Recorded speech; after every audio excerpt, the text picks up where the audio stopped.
company ariyo Kendi Food Kadugari and Dushimimana nuko niho byaturutse. ndetse hano hari amashifuti menshi afite n'amafaranga meza. Ukaba nk'ahantu Yego. muri Michigan wakumva umuntu ngo muri Cincinnati Ohio afite benda gatoki ukaba watwara Aha. amasaha 6 ukongera ugatwara ndiye kugaruka amasaha 12 ugiye kugura ikiro cy'ibitoki.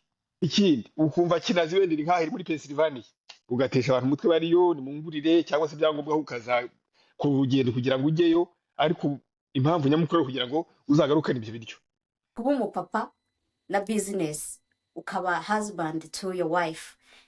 Abakozi I know. ngo we wabona nk'umuntu ukora akazi nk'uko ugakora agusigare wenda we abayede baguterurira yego harya ni abayede abayede abakarani. abadandaza amafaranga ntacyo avuze, ariko abo bantu ukabari ukavuga uti ubu nibwo butunzi bwanjye, kubera yuko iyo uguye nibo bakuzamura. Yego.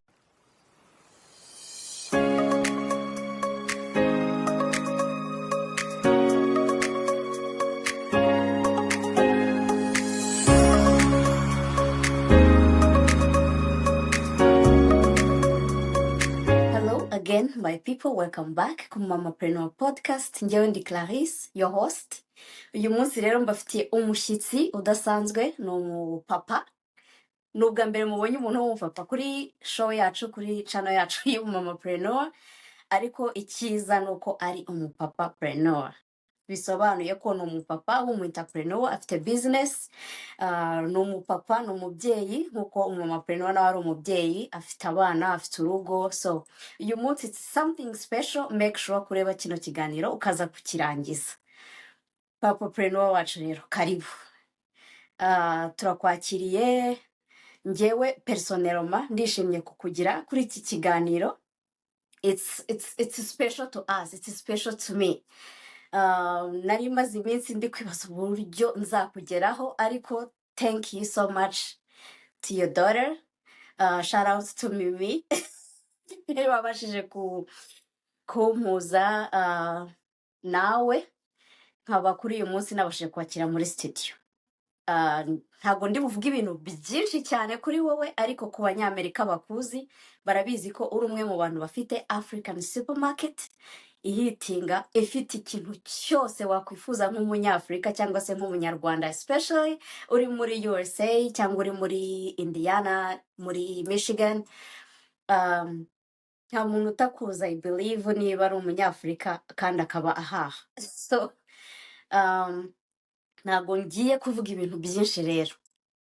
Ni karibu. Murakoze cyane Twakwakiriye. Clarisse, murakoze rwose kumpa karibu.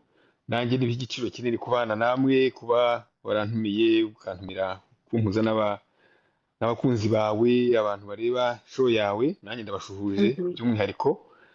Kandi nshimishijwe nuko tubana nyine tukaganira, nkuko wabimbwiye kenshi ni ukuganira. Ni ukugira ngo dufatanyirize hamwe gusangiza abandi. Ubundi vision yanjye ni uku-inspiringa, ni ukumotiva abandi duciye muri experience zacu z'ubuzima bwa buri munsi. Noneho ndagira ngo uyu munsi babe inspired by you muri journey yawe ya entrepreneurship, muri challenges waba warahuye nazo, cyangwa se benefit ku bantu bidoutinga bavuga bati sinatangira business muri Amerika, ubamara ubwoba, babwire ko bino bintu bishoboka. Hagati aho wambaye neza nk'umuntu uri muri Amerika, ahantu hagikonje, wambaye ikote ryiza. Ikindi ikindi navuga, nagira ngo abantu banjye mube ready nk'ibisanzwe, muze twakire umupapa preneur. Mwe mumva atari ibintu bidasanzwe. Cheers ku mupapa preneur uyu munsi. Namwe aho muri hose, grab your cup of coffee, your juice, your water, everything you have. Muze mwicare hano twiganirire, aho uri mu gikoni, mu kazi k'abandi, wambare kuteri niba nta kintu bibangamiyeho, mu modoka, you can play it. Make sure ko ureba kino kiganiro ukakirangiza, kandi remember to share with your friends. Icyambere rero noneho nakwibariza supermarket yawe ubonye yitwa K&D Foods. uraza kudusobanurira K&D Foods ni iki, kuki wabyise gutyo, iki ni iki cyakwinsipayarinze first of all, why did you get inspired kumva muri business zose zibaho watangira K&D Food?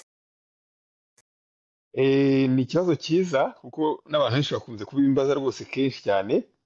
Bo wenda nsubiye inyuma gatoya, um, ubundi natangiye nitwa Safari Supermarket. Abantu Mhm. twahura bati Safari, mbese mbatizwa Safari kandi ubundi siko nitwa.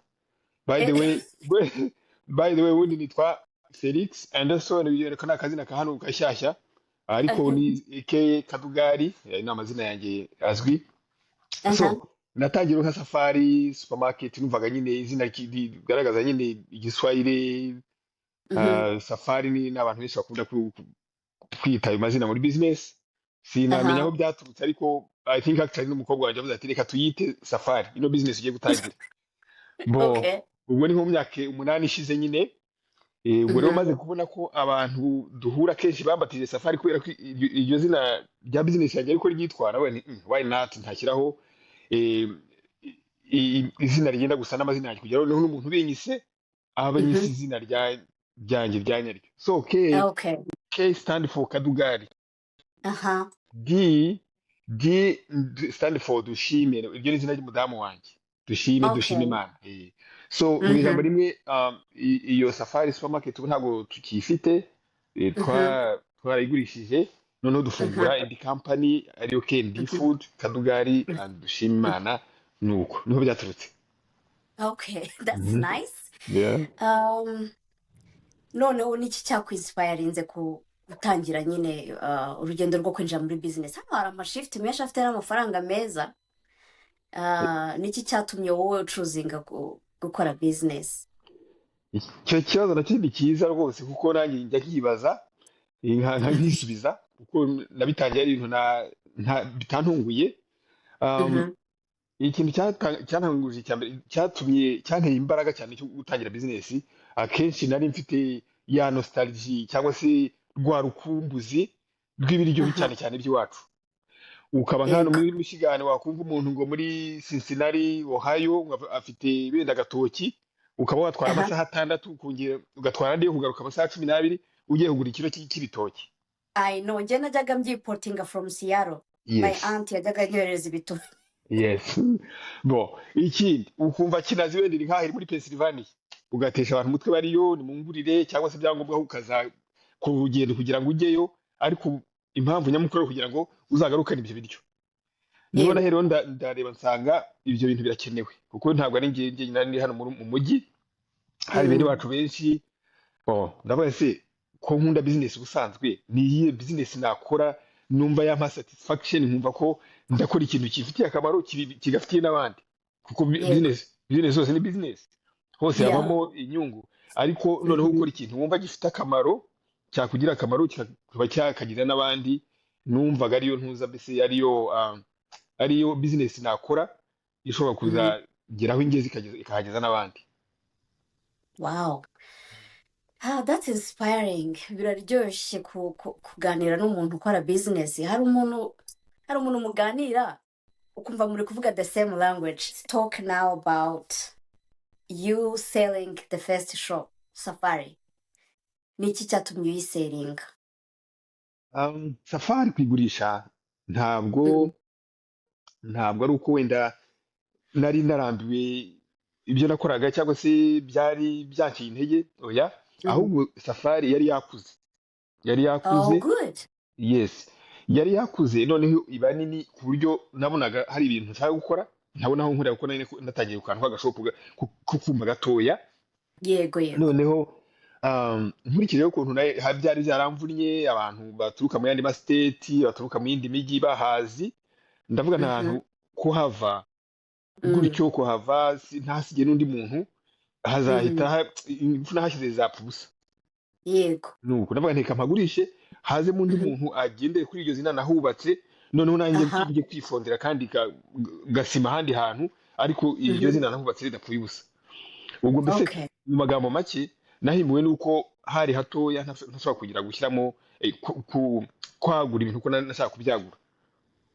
wow, that's even inspiring. Ni ukuvuga ngo iyo supermarket already yamaze kubyara abandi bantu, yamaze guproducinga abandi ba entrepreneurs. So yes I am so inspired. So you created a job and you inspired other people to do business, and already it's like you have a branch or distributors. yego ahubwo n'igiki kindi uwo muntu wahafashe n'umumama preneur nkawe n'umudamu Oh, n'umudamu ndamushaka babapreneur niba urimo Yeah. kureba ino interview yanjye na Kaduga OKMD Foods, ni wowe ukurikiye, uraza utubwire, uduhereze interview, tubwire ukuntu bimeze kuba warabonye umupapa preneur ukwinspiringa akakwinjiza muri business. ye ubwo rero nyine nuko byagenze ndakeka ariho Mm. aricyo twavugagaho Mm. nuko byagenze habaye hato kandi nkifite izindi nzozi nyine zo kugumya kwagura ibyo nkora hagati aho ubwo nayo icyo gihe iyo bizinesi yari yarangije kuri level yo kugura inzu Wow. yes mu dufaranga nagira ndundanya aho ngaho naguze n'inzu ya bizinesi aba ari naho nimukira noneho aho ngaho mpasigira undi muntu ubu nawe ahubwo iyo ngiyemo usanga bizinesi nini kurusha iyanjye we yazanye ubwenge bwinshi ni umuhanga kurushaho rwose yateye imbere cyane Awesome. Oh my God, ibi rero nibyo bita impact kuri sosiyete. Thank you so much for being a role model to so many people, yaba twebwe tukureberaho, aricyo cyatumye mba inspired nkavuga nti ndumva nshaka kuganira nawe, urumva ufite n'abandi bantu bakuzamukiyeho. That is so good. Noneho ikibazo mise nibaza, hano muri Amerika hari ukuntu twitinya. Njye natangiye business ariko nyine mfite ubwoba, urabona bino bifomu twuzuza ntubuzi ibyo ari byo, ngo uradekarara umuntu akakubwira ati wowe IRS we bazanagufunga, ahubwo ibyo ni biki. Nyine ukumva ufite ubwoba bw'ibintu utaragerageza, paperwork, uburyo reaching out. Watubwira nka challenges wahuriyemo nazo mu gufungura business yawe? challenge ya mbere ni ugutinya nari mfite ubwoba nk'abandi bose iyo umuntu ajya gutangira business agira ubwoba nari mfite ubwoba kandi akenshi umuntu ugira igitekerezo cyo gufungura business ari uko umaze iminsi uvunika cyane ufite udusevingi wakoze aho se utu dufaranga nariye amajoro none nadushoramo tugashya urumva iyo ni challenge ya mbere none nadushoramo tugashya ni ukuvuga nari mfite ubwo bwoba nanjye undi muntu wese agira icyo ni icya mbere ugatinya nyine kuba wahomba uvuga uti ibintu ngiyemo se bimeze gute kandi koko nibyo akenshi iyo ufungura business urabonye ko kugira ngo uhite wunguka ntabwo ari ibintu bisanzwe abahanga bavuga ko ugomba guteganya nibura nk'amezi kuva kuri 3 kugera kuri 5 y'ibihombo ni ukuvuga ugomba kuba uri ready gukodesha inzu mu mafaranga utakoreye ibyo byose ni ibintu biteye ubwoba ariko icyo navuga ko ariyo challenge ikomeye nahuye nayo mu kugira ngo ntangire business. Ego ikindi kuri market iyo umaze gutangira business ufite ayo mafaranga yo gukodesha inzu, ibintu byose biri set up, nta stress ufite na leta, ufite papers zikwemerera, insurance urayifite, everything. Then abakiriya sasa nk'abanyafurika ko urumva wari ufite business y'abanyafurika, support cyangwa abakiriya twebwe duhita duhaguruka tukaza guhaha, wahise ubona abakiriya byoroshye ku buryo uvuga uti bino bintu birakunda, bifite abakiriya bahagije? Wenda ngize ku kantu ugeze gukomozaho byerekeranye nk'abantu bagira ubwo bati wenda paperwork RIS iki ngewe ntabwo ariko nge nanabibona cyane kuko impapuro ntabwo ari ibintu bihambaye pe, ntabwo ari ibintu bihambaye, hano byinshi biba online. Ikindi kwishyura imisoro niba wakoze ukunguka abantu burya baba bagira ubwoba gusa, none se kuba wungutse cyangwa wanahombye ko uhombye ubideklara abantu bakagira ubwoba, ntibagaterwa ubwoba n'ibyo by'imisoro bajye bakora nibunguka bayishyure nibahomba babideklare, nta gikomeye kirimo. Ubwo ndatandukiriye nyine mbabarira oya ntabwo watandukiriye, byose birimo. Reka yego nibyo abantu baba bakeneye kumva yego kuko njyewe nshobora kuba mbyumva ariko undi muntu utaratangira utaragerageza no gukora bya bindi ukorera mu nzu like home bitari registered atarabikora aba yumva ari Mm, ibintu byahari. byatari bo Yeah. hanyuma rero gufungura business byo ni challenging, ntabwo ari ibintu byoroshye mu gutangira. Mm, Ni naho mvuga ko kwa gutinyuka iyo kurangiye, ah, mm, kwa gutinyuka iyo kurangiye ugatinyuka biba bisaba mm. indi dimension yo kudacika intege, Yego. kubera ko habamo byinshi bica intege. Ibyo Mm, ukavuga uti okay, ngiye gufungura store, ngiye hariya, akenshi guhuzagurika, ukagenda mhm. ukabona ibintu ukaza ukarundamo, akenshi Eh, abakiriya bawe sibyo bashaka, akenshi aha. hari igihe bigira gutyo ugasanga biba expired cyangwa se bakaba bati wapi biranahenze, cyane cyane ko Mhm. mu gutangira akenshi ubugize ntabwo n'ubuze aho barangura neza. Yeah. Ni ukugenda ugaterura uti nabonye aho barangura ugakubitamo, waza wagera hari ugasanga umuturanyi wawe aragurisha $5 under. So Oh mu my ijambo rimwe God. rero, mu ijambo rimwe mu gutangira siko bigenda, ugomba kwitegura kudacika intege, ukavuga Yego. uti yego wenda warakoze research ihagije, ugakora ubushakashatsi ku buryo utangira kuri level y'abandi batangiye kera, aho Mm, birumvikana. Tuvuge nk'uwo nasigiye store, niyo mpamvu mbwira nti yateye imbere, mm, kubera ko mm. yaraje muhaho ndangura hose, Aha. nkajya Aha. kumurangurira, Mhm. urumva, najya kwirangurira nkamurangurira, mbese yamaze Aha. nk'umwaka atazi n'aho ibintu biva, abona ibintu bizana. urumva nk'uwo ntabwo Wow. urumva nk'uwo ntabwo yatangiye nk'uko natangiye. Urumva? Eh, So ariko nizo ndumva. iyo ugitangira ukiri umushakashatsi ugishakisha wiga isoko, ugomba kwitegura ko izo challenge nawe bakiriya nta nubwo bahita baza. By the way, abenshi Mm. baraza bahagera bagakomparinga ibiciro, bahagera ati se kagashopu kangana gutya kangana n'ikibiriti, umuntu yabona y'iki Eh, n'ibyo ufite ntibaze kubihashakira. So mu aha. ijambo rimwe ntabwo ari easy, ariko ikiriho ni uko iyo ukomeje ntucike intege ibintu bigenda neza. Wow. Mm. Ndibaza ko babyumvise. Ikintu nkuyemo cyo ni uko iyo umuntu yagutanzeyo aba afite amakuru kandi kuba yaravunitse agakora research twebwe biratworoheye. Umuntu ushaka gufungura supermarket aho umuntu yakwegera akamubaza amakuru yamubonye. Umuntu wakugira inama akakugayidinga muri iyo domene ari hano. Ikindi ni ukuvuga ngo mwabyumvise it's not easy ariko to stay positive ugakomeza ukagerageza ibindi byose muzamubaza information ibyo Yes. ari byo byose ntabwo yazibima. Ndahari. Yeah. Mm. Hanyuma rero tuvuze challenge benefit zo nari kugenda gutyo ahubwo kansubiriremo ongera ubimbwire neza ukuntu N'ibyo kandi twari bo tugasimbutse. yewe Mm? anyway, reka tukavugeho nako. Kuri Warumbaje uti benefits se kuri warumbaje uti se benefits. benefit ubona ari izihe? Bon, benefit ni nyinshi nkuko mbikubwiye mu kanya. Benefit Mm, zirimo muri kwikorera ni nyinshi, mm, cyane cyane nk'ibintu ngiye personal, ibintu nkora. mm, Bo nungutse nabonye amafaranga, wenda uko natangiye sikomeza ubu, nubwo atari ishya cyane kubera bya bihombo nakubwiye, ariko mm, harimo inyungu z'ibyiciro bibiri. mhm. Harimo kunguka amafaranga tuba dukurikiye twese, Yeah. ariko nasanze harimo n'indi nyungu, kunguka abantu. cyane Urumva? ni Kunguka nabo abantu, ba mbere. abantu nibo ba mbere burya. Ibintu birashira, waba ufite inshuti zikongera zigaterateranya, Mm, zikagukorera akabutike hariya ukongera ukicaramo. cyane. Ubwo rero nakubwira ko nk'abantu, nk'umufite abantu benshi cyane mu bakiriya banjye bampaye inka benshi, nanjye nazihaye. Wow. Urumva? Mu ijambo rimwe business yankoreye umuryango bukomeye cyane, bukaba ubw'abantu.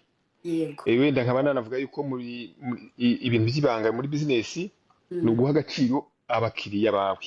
yego. Yes, abakiriya nyine ukaba uzi ko bahenda kurusha amadolari baguhereza. cyane. Ibyo Yeah. yes. Umva amafaranga ntacyo avuze, ariko abo bantu ukabari ukavuga uti ubu nibwo butunzi bwanjye, kubera yuko Mm, iyo uguye nibo bakuzamura. yego. Ibyo Mm, mbihera nko ukuntu mbese nagiye menya ibintu byo gucuruza. Umuntu mm, araza akamenya ati ariko se nkawe mm, ko wasinziriye ndetse biti mm. hari ahandi hantu bafite akantu karimo gahitinga abantu bagura cyane, ubwo Eh, nkaba ndakamenya. Kubera iki? Kubera kubera babakiriya. abantu. Yes, so kugira abantu bakaba abakiriya ariko bakaba n'inshuti zawe, ni Mm, ibanga rikomeye, ni ibanga cyane. rikomeye. Right. Izindi benefit rero ni uko uritinyuka ukaba uzi ko uritinyuka pe ukavuga uti burya niba nabishoboye n'ibindi nabishobora. Ni ukuvuga niba ntaragize ubwoba hano Mhm. nkabona bikanyakanya bigenda, ni ukuvuga Mm. na biriya ntekereza nabyo bishobora kugenda. So Yego. harimo icyo kintu cyo kwitinyuka, Mhm. ukabona ko bimwe byari biguteye ubwoba bitari ngombwa cyane ko niyo byaba ari ikibazo, Mm. ikibazo gisimburwa n'igisubizo. Yego. Ndumva ari ibyo nta kuntu ashaka kongeraho. Ni ibyo ngibyo ugira ngo se Yeah. ntubivuze byose icyarimwe, ubonye Okay. amafaranga ukabona n'inshuti Mm. ukanagira ku kwitinyuka no ni personal development cyangwa se mindset iba yahindutse, which is Yego. Yego. everyday life. Nicyo tuba dukeneye mu buzima, ni nabyo mbwira abantu buri munsi, let's change our mindset, dutekereze mu bundi buryo, tureke ubwoba, tugerageze dutrayinga amahirwe, you know, as long Yego. as you moving forward, that's okay. Nubwo waba ukambakamba ariko ujya imbere nta kibazo. niko Yes. nge Yeah, true. niko I ngiye mfata agree. ubuzima. Yeah. Mm. Business yakuguriye inzu muri Amerika. Ha. Business wakoze ikakugurira inzu ikakwimura shop ukayigurisha, ndumva ari business nzima. Um, wa recommendinga umuntu ukurikije igihe watangiriye kuba yafungura African supermarket, ubona ari business yagenda ku muntu uwo ari we wese? ikintu gishimishije cyane muri iki gihugu nuko ikintu cyose ugiyemo, business yose wajyamo burya yose Mm. wajyamo, wabyiyemeje Mm. witeguye ko habamo kunguka no guhomba, kuko ibyo birajyana. Yego. birajyana ibyo wumva gutyo ntabwo ari ukuvuga ko ntahomba pe, ndahomba buri munsi. n'ubu ma- n'ubu rwose mperutse guhomba bikomeye ku buryo ndi umuntu ucika intege, ntabwo navuga nti reka Mm. mbemo mbirekere abandi, ariko oya siko Mm. bigenda. iyo Mm. uhombye uba uzanunguka, sibyo? Nibyo. Yego. Yes.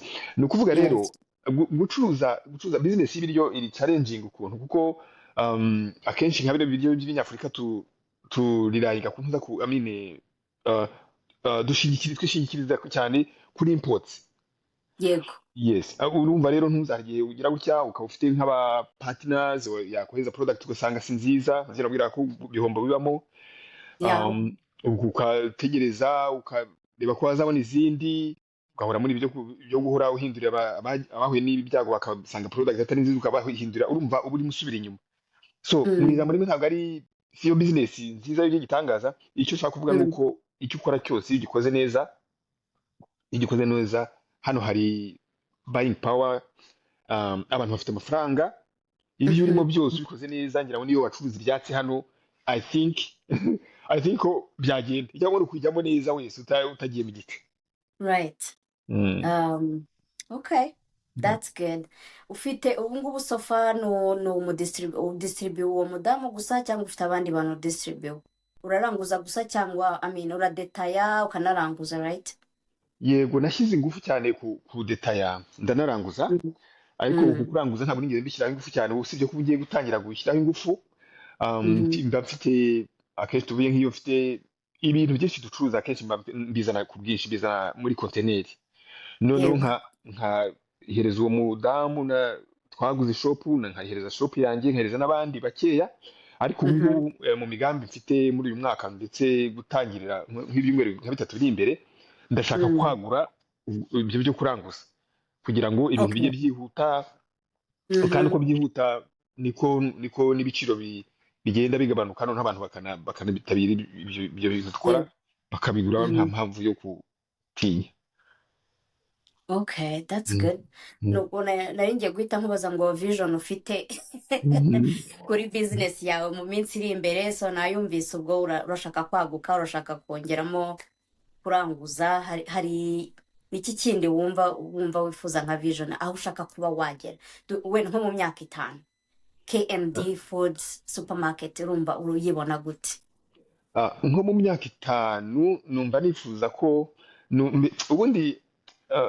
ubundi inzozi ni nyinshi cyane, Yego. ariko inzozi numva nko muri iyo myaka 5 ni uko mbasha kuzana ibintu byinshi bishoboka. Nk'ubu abantu baraza bakatubaza ati naka, ariko ko wakubita hagati mukumva ukareba ukabona Mm. karamu, ibyo mfite rero ni uko ibyo nkora imana imfashijemo nkongera product ziva iwacu zikaza hano kuko nibyo nagize umwuga rero nkongera product nizo tutabona hano zikabasha kuza ibyo rero ubwo nizo nzu zizajya ifite ubu ngubu. Okay. That's good. Njyewe ubwo ngubwo ikintu mba ndimo guhita ntekereza mba ndimo kwibaza ntese hagize nk'umuntu ushaka nko gutangira business nk'iyo ngiyo mu gihe watangiye kuranguza ufite ibintu byinshi, njyewe nk'ubu nshatse kuvuga ngo ngiye kuba representa wawe aho mperereye nkafungura shop, wabasha muri ibi byumweru bitatu wazanye ibintu byinshi kunsapurayinga stock ikuzura ntagiye kurangura nanjye njya kwishakishiriza aho barangura ntanahazi, cyangwa se uri willing gusharinga abasuppliers bawe kuri njyewe kuko abacuruzi uratuzi ntabwo umuntu apfa kuvuga arangura ku competitors. Wowe what's your take? Wafasha umuntu gutyo wamurangira hagize nk'umuntu ukenera kuba yakwinjira muri iyo business? Umva usibye n'uwo waba uje ngo dufatanye n'abandi namaze gufasha abantu ngira ngo nahoze mbabaransanga abantu bamaze kuba 8 bafunguye amasitozi ahandi. Hari abantu bagiye bafata intuzi itike bakaza iwanjye hano tukicara twaganira bakaharara nkabagira inama sibyo nkabaho aho bazarangura nta kiguzi kuko hari ikintu nemera rose n'umuntu araza akafungura store like wenda nko muri mayiri imwe turutse iwanjye abakiriya ati uzi ko wafunguye none se ndafungura none se nadafungura nzamwishyurira renti nzagaburira abana be ni uburenganzira bwe sibyo burya gucuruza ni amahirwe y'umuntu niyo waba ufite uwo muntu niyo yaza akayitera hano hirya ni ukuri namuharangura namuranguza ibyo ndanguza ntamuhenze. None rero kugaruka kuri icyo kibazo cyawe mu by'ukuri waba ready aho ari hose twamushyikiriza ibyo dufite ibyo tudafite tukamwereka aho ari bubikure nta kiguzi tumuciye kereka wenda kurangura ibyo byose twamuhaye. Awesome guys, our very own, let's support our very own Rwandan person, umupapapreneur. Mureke nkuko atwemereye kuba yavuga ati njyewe ndi tayari, yafashije abantu 8, yafashije abagore gukora business nawe yagufasha, ariko mu gihe noneho utaranatangira iyo business let's go shop there. Urumva uyu ni umuntu twakagombye kuba tugira uwacu, n'umuntu twakagombye kuba ariwe turangurira. Actually njyewe ndanabahindukije niwe n'andi mwajyaga murangura mujye murangura hano niwe ku muntu nukenera nawe kubikora atazaguhisha aho biri, azagutangiza akaguha information. You should be close to somebody ushobora kukugeza ahantu heza. Uyu ni wakagombye kuba umuntu wawe. So let's support him, let's support our very own to sharing amakuru ye abantu batuye ni muri Grand Rapids, right? Yego, Michigan. Hari natwe dutuye muri Indiana, it's very close, turabaturanyi.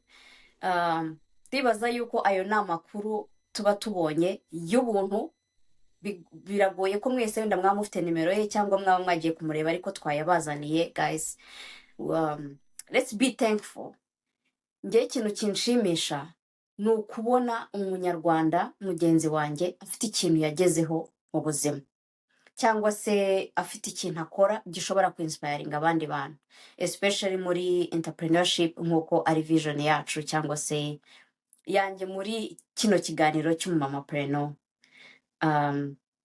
Ndishimye kuba nawe, ariko mfite kandi kabazo kanyuma k'amasiko nshaka kukubaza. Apari yo kuba uri businessman, kuba uri umubyeyi, dukuyeho akazi, dukuyeho gutya turi kuganira turi muri studio, wowe uri muntu kibisanzwe nk'umuntu usanzwe ku bantu batakuzi, iyo utari ku isoko, iyo uri mu rugo n'abana na madamu, cyangwa se mu buzima bwawe busanzwe, utari ukuvuga ngo tugiye kureba KND, naje kukureba nka Kadugari. Who are you? What interests you? Nibiki bikunezeza mu buzima? Ubundi jewe ndi ndi umuhanzi wa pirate wa mugani wa yamvugo yabayeho. Urumva? Iyo ntari hanze muri ibyo bintu by'imirimo Eh, by'akazi, akenshi mba ndi eh, mu byuma kuva nkiri umwana ehe. mutoya nawe ukundaga ibintu by'imiziki. Ubwo mba ndimo nkubita ibigoma, mba ndimo nkina gitari, niga keyboard. Wow. Ibyo ni mbese urwo ni uruhande rumwe nkunda umuziki, abantu birazwi kera. Ego, Hano ho nigeze ego. no actually ntaratangiye muri nahoranye bande hano, Oh, nari mfite bande kera hano. Yeah. awesome. Noneho yego yari ya yindi nyine yo hasi nyine yo kwishimisha, nuko Mhm. dukirwa imishwaro, bamwe bajya mu gushaka ubuzima, bande irasenyuka. Ikindi kintu Mm. nkunda gukora Eh, barbecue. okay. Yes. Ubwo iyo mfite akanya mba nukije nk'agakoko cyangwa akandi kantu, cyangwa se Aha. nkagenda kuri moto, mbese n'umuntu ukunda ubuzima, ndaryoherwa n'ubuzima. Wow. Yes, ngenda kuri Wow. moto, nkagenda ku igare, niyo life yanjye ubundi, nyuma y'ibyo byose nyine byo gushakisha kuhasoringa. Muri sama rero ni ukuzaza ukadukorera barbecue. Yewe, umva ndabishoboye rwose, Turisabiye. muzantumire. Ndisabiye. Yeah, yeah. Yeah, that's amazing. Mm. Kubona hari ukuntu abantu babona nyine umuntu uri busy, ugatekereza wenda ko ari byo bintu ahoramo buri munsi. Ubwo ndibarije mbariza n'abandi. Yeah. Uza- Um, Yes. birashimishije. Hanyuma akantu nakomeje kuvuga ngo uri umupapa preneur, ariko reka nkubaze ubundi noneho kubalansinga kuba umupapa na business ukaba husband to your wife, ko hari igihe tuba busy ibintu bikanga kuba balanced, ku buryo famiye irakubuze wenda cyangwa abana barakubuze, cyangwa se ugiye muri famiye business irakubuze, ubibalansinga gute kugira ngo byose bigende neza? Ngewe amahirwe nagize cyane nuko madamu turakorana, akandi Mhm, abana banjye barakuze, bari mu buzima bwabo, barashakisha nyine, bari mu mashuri, bagira gute. mhm. Abantu bambura ni nabuzukuru kuko nabona bafite. Yes, ahubwo n'ubu nimva ndajya gufata uduhungu twanjye njya kudutembereza. So Oh. mu ijambo rimwe, Saturday niwo munsi ngira w'ikiruhuko, ariko ubundi mu Mhm, buzima busanzwe kuri store madamu ni wenyine turakorana, iyo ntaraba hari cyangwa se twese tukaba mhm, turahari. Yes, mhm, family rero ngerageza gushakisha uburyo nyine akanya mbonye niyo ntabonye ntihamagara, mwumva, mhm. kandi baranyumva, baza akazi kanjye ko ari demanding. Yeah. Ikindi challenge ntabwo navuze kuri challenge muri nk'umu entrepreneur hano, ntabwo Eh, ntabwo tugira ntabwo tugira abakozi I abakozi know. ngo we wabona nk'umuntu ukora akazi nk'uko ugakora agusigare wenda we Abayede baguterurira. yego, Harya ni abayede. abayede, Abakarani. abadandaza, so Mm, ibyo byose rero bituma na famiye ibyumva kuko irabizi ko nk'iyo challenge irahari. Ariko mm. mu bushobozi bwanjye mbonye uwo ntanabonye ndamuhamagara, uwo Yeah. tudaherukana nkamusura muri weekend, Saturday, Mhm, nibyo nta mhm. bindi. Ibyo birahagije. Yeah. That's amazing, guys. Nta excuse hano.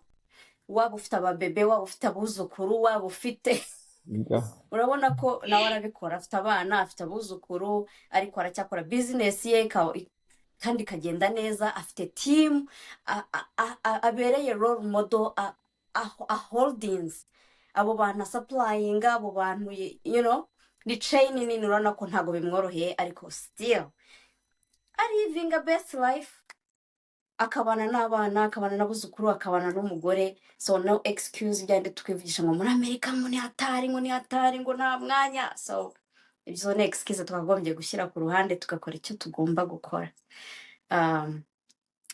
Ndagushimye rero, ndagushimye. Nihagira umuntu uzaza muri comment akavuga ati hari ikibazo utamutubarije, muzagishyire muri comment, nzongera mugarure mubabarize.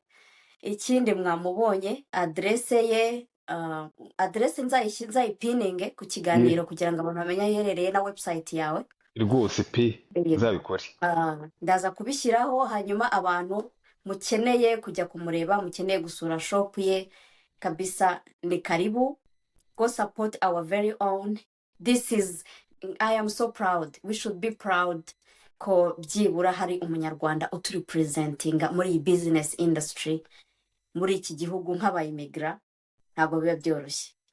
Thank you so much Larissa, nawe kuza ndagushimiye rwose. cyane, ndagushimiye ku gihe cyawe wafashe kugira ngo tuvugane. Um, rwose mva ibi ni byiza wa mugari kuganira nanjye ubwo na nyuma ya kamera yawe ukamu rwose kujya inama nk'aba rwiyemezamirimo.